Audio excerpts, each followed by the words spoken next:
Do you ever find yourself in an endgame position like this, where you have perhaps some rook pawns that are locked up, and then your king is trying to escort another pawn, but the enemy king is stopping you? I find I run into this fairly regularly, and it's very taxing trying to figure out real time when the clock is ticking down whether or not you have enough tempo, if you will, to abandon your pawn and just start running over here to take the pawn and then get out of the way and escort your white pawn or your black pawn to promotion. So this is the question. Uh, how can you make this easier? And it turns out there is a really nifty trick called Bahr's rule. And I may be mispronouncing it. I believe it's named after a particular person named Bahr. So apologies if that's not how it's correctly pronounced. But the rule states that if you're in this type of configuration, so rook pawns, and your king is standing next to your pawn with the enemy king facing you like this.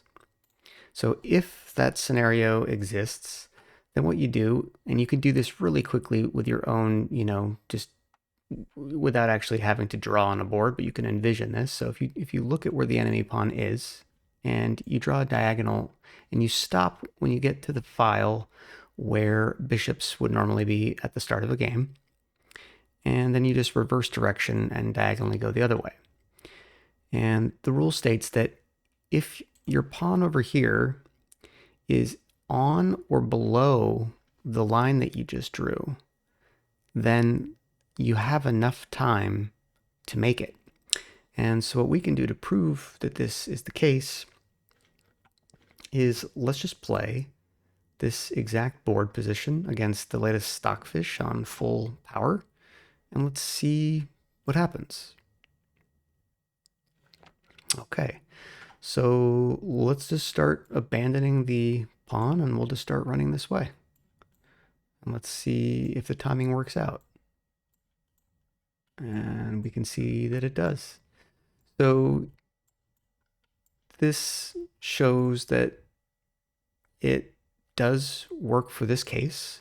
So another thing we might try is let's take a look at a additional example. And in this case, I have moved all the pieces that were here up one slot or up one rank so that we can see. So if we were to draw our lines visually, we can see that this pawn is not on or below the line, it's past it. And this should tell us that we don't have the time to make this work. So let's try playing it out against Stockfish as well and see how that one works out.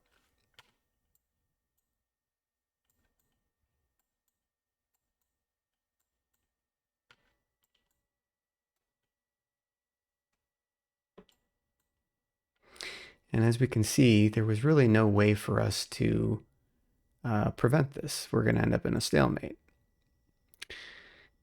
And really the premise for the goal for black here is to get their king to either of these two squares. And if they do, then there's really nothing that can be done. So here, let's play this out one more time. And I'll play it the other way just so we can see how that one works too. So we'll play that again. And in this case, instead of stopping with my king, I'm going to go ahead and do this.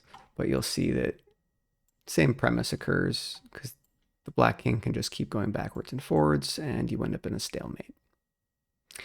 So that's the idea. And hopefully this helps save a future game that you might be playing and would otherwise have made the mistake of pushing the wrong pawn. And before we stop, let's go back one time. We'll go back to the very first example. But instead, if we start this, I'm going to go ahead and do what I would normally have done before I learned this rule, or unless I took a lot of time to count every single move. And if I were to play this against the computer again, because this one should This one should work, right? Because you draw the line with your mind and you can see the pawn is at or below the line. But let's say you did something like this, and then you decide to go.